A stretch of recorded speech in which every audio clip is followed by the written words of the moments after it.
Hey guys, welcome back to Factorio. This is episode 3. I'm Mystery Lane, and we're covering smelting today and a few other things too. And we're going to be talking about science. Oh man, I love games that involve science. Of course, since I'm a science teacher, that's kind of obvious. Anyways, so here's my little smelting setup I got going for making stone bricks. I'm also collecting some stone here because we definitely need stone in order to make more furnaces. I've got my stone bricks collecting up here. You might say, Mystery Lane, what are stone bricks good for? Well, you can lay them down on the ground, kind of make some pavement area, and anywhere that you've paved, you run a lot faster across. So it's kind of cool. You can make little layouts around your base and make little paved areas. You can draw things on them and put your name and put your favorite sports ball team on there. You know, all kinds of cool stuff like that. Right, so there's the stone area and the brick area. You can see I got coal coming in from a little ways away, coming in to feed that furnace.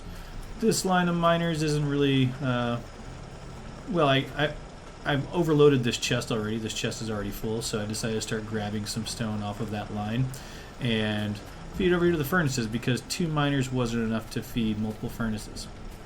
Right? But there's also a problem. You'll see when I highlight this miner right here, you can see it's not getting enough electricity. This miner is supposed to use 90 kilowatts of electricity. See, I told you you'd need the metric system one day. And if you highlight the power poles, you can see that we're not making the full amount of electricity that everything in our system demands. So we're going to need to upgrade our electrical system to start producing more power with more steam engines. All right, so we're going to go over here. We'll tour on the way some of the other stuff. We got some uranium ore here, which we're not going to be anywhere close to mining right now. In order to mine uranium ore, you have to have sulfuric acid, so you've got to be doing some oil manufacturing, turning that into sulfuric acid, all kinds of good stuff there. And here's the iron smelting area. You can see, again, with these miners not getting enough enough electricity, they're not running at full capacity, which means everything is moving a lot slower than it could be right now. So I'm not getting anywhere near enough iron ore coming down this belt to utilize all these furnaces right now. And the same goes true for my copper ore as well. You can see only the first few furnaces in there. Wait, why is he holding a copper plate? That's not right. Let's try that again. Only the first few furnaces in this line are actually getting enough iron ore because, the same thing as with the other miners, they're not running fast enough. So let's start by going back over to our electricity generating area and seeing if we can fix that problem. Alright, so I'm going to need another steam engine, and I can just simply tack it onto the back of this one, and now we're good. As long as that meter is all the way up in green, you're making plenty of electricity, and if it starts dipping back down into it again, then you're going to need to add more steam engines. Now, with the new update, this latest version 0.15, you can only have 2 steam engines working efficiently off of 1 boiler. So it used to be you could put 5 or 6 steam turbines in a row and then have a bunch of boilers all hooked up in a chain. But now you can only do this 1 boiler feeding 2 steam engines set up right here. But you can tile this right now. So if I wanted more steam, I could simply place another boiler right here and extend my belt, and then put another burner inserter. And there we go, right there, and voila, I'm making more steam, and now I could hook up more steam engines. That's going to require me to move some things around a bit, so I don't think I'm going to do that just yet because I don't actually need it yet. So we'll just let that inserter fill up that boiler. And actually, do we even want to do that? Yeah, because he's not wasting any more coal. He's just going to kind of sit there and chill for a while until we need him.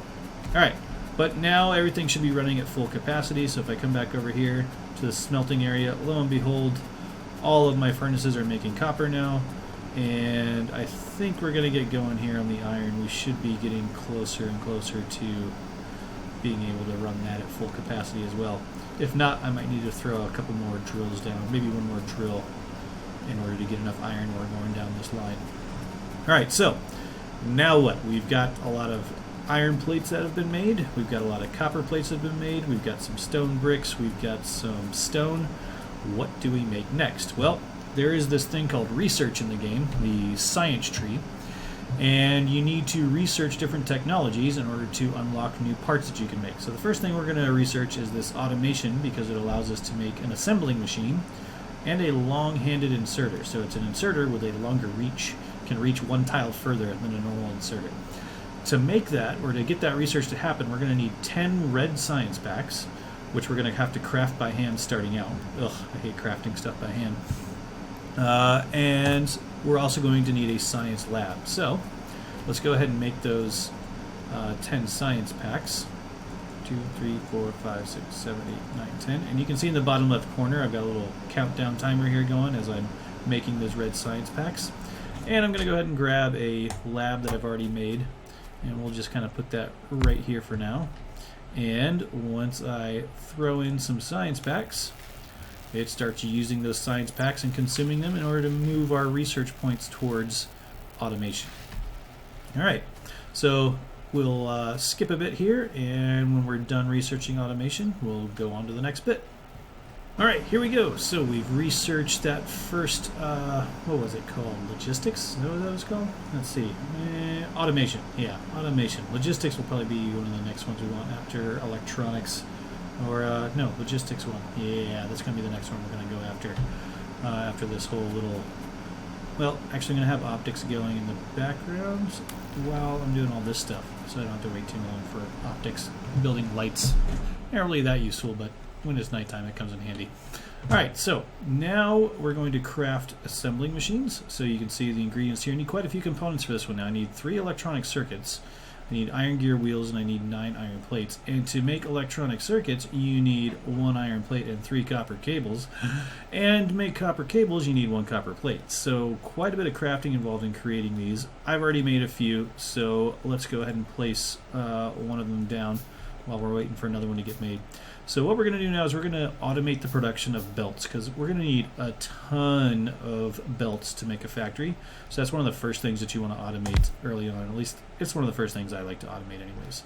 So what we're going to do is place one of these assembling machines down, and we're going to then place a second one. We're going to skip a space to leave room for an inserter, and then we're going to have our belts kind of continue down the line here. So I'm going to need to craft a few belts by hand.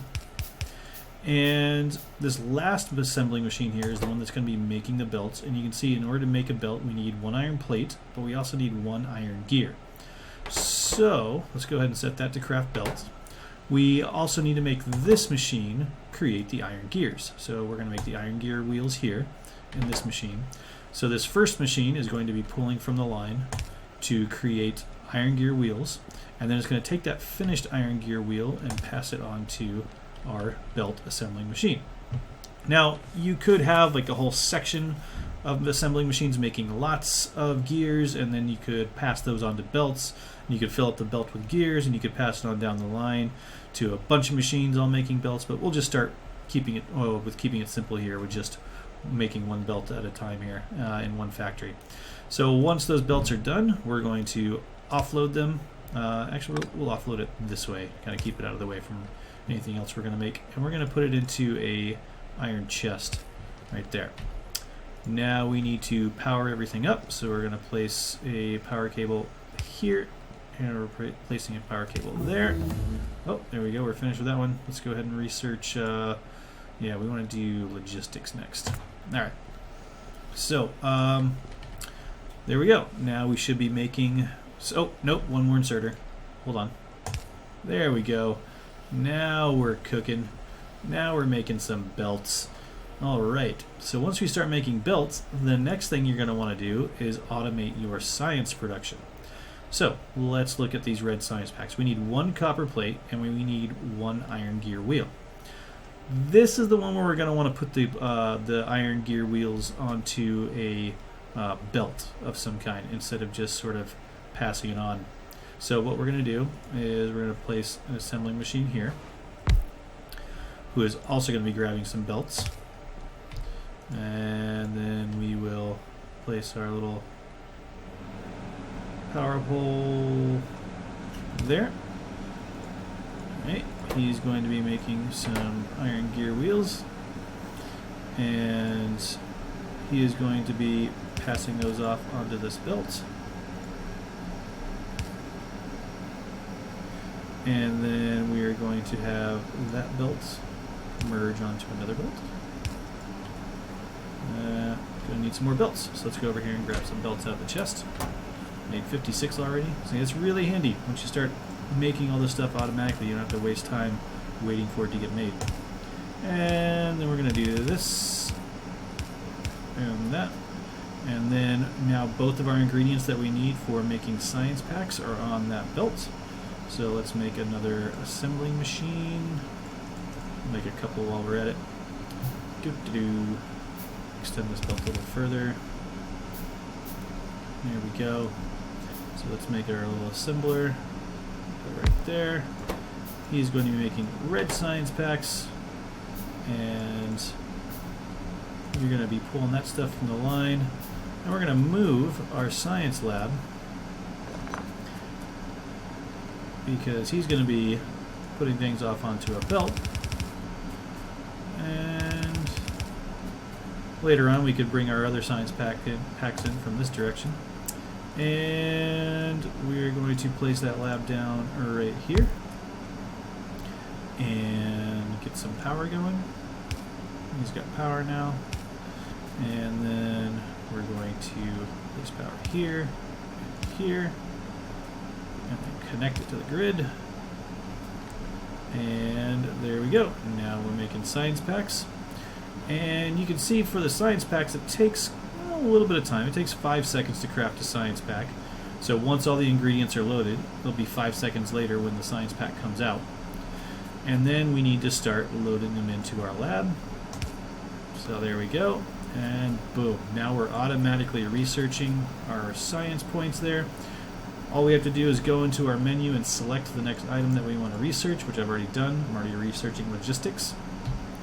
And as long as I've got these science packs coming, then that research is going to be making progress as time goes by. So now what you're going to want to do, obviously, is scale things up. Right? So we get more assembly lines going here, and we get more science packs being made. And yeah, so we'll skip a bit from here and scale this up a little bit and see if we can't make some faster progress. So there we go, we've scaled it up a little bit, and I've got 2 science labs going, and so we're going twice as fast. And obviously the more labs you add, the faster you will progress through that research. But we can see now that I've added that second lab, I'm already starting to have some moments in time here where I'm dipping my electricity. See that little dip right there? So we're gonna have to go get more power. Let's see, we're gonna need another steam engine. Oh, for that we're gonna need some gears and some plates. So let's grab those things real quick.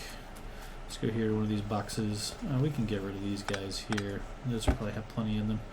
So we'll just grab all those and get rid of this guy. And we'll grab 3 or 4 stacks of those. Alright, so let's try to get, ooh, look, I can make 47 steam engines now. So let's get that. We've already got a boiler there. We're going to have to redo the electricity because the steam engine is going to be in the way now. So let's get that. There we go. Put that one there. Off we go. Lots of electricity being made now. Shouldn't be having any dips in production. So you'll notice if you don't keep up with that electricity, if you're not watching these power poles, you may notice that your factory is starting to slow down. And that's a sign that you need to go make more stuff. Like right here. So one of the things I need to upgrade here is more miners. Let's see. Let's go ahead and make some more mining drills. Make a few of those. All of this stuff eventually we're going to be crafting automatically. That's the ultimate goal here. So now that we've got belts being made, we've got science packs being made, the next thing to do would be to talk about a more efficient layout, and that's going to be our next episode, is going to be talking about setting up a main bus for your factory, really exploding with this smelter layout operation here and exploring some of the different kinds of smelting layouts you can do and some of the ones that people use. And yeah, so that's it for this episode. Have fun sciencing away. I hope you try this game. The demo is free. If you go to the Factorio website, you can download the demo for free.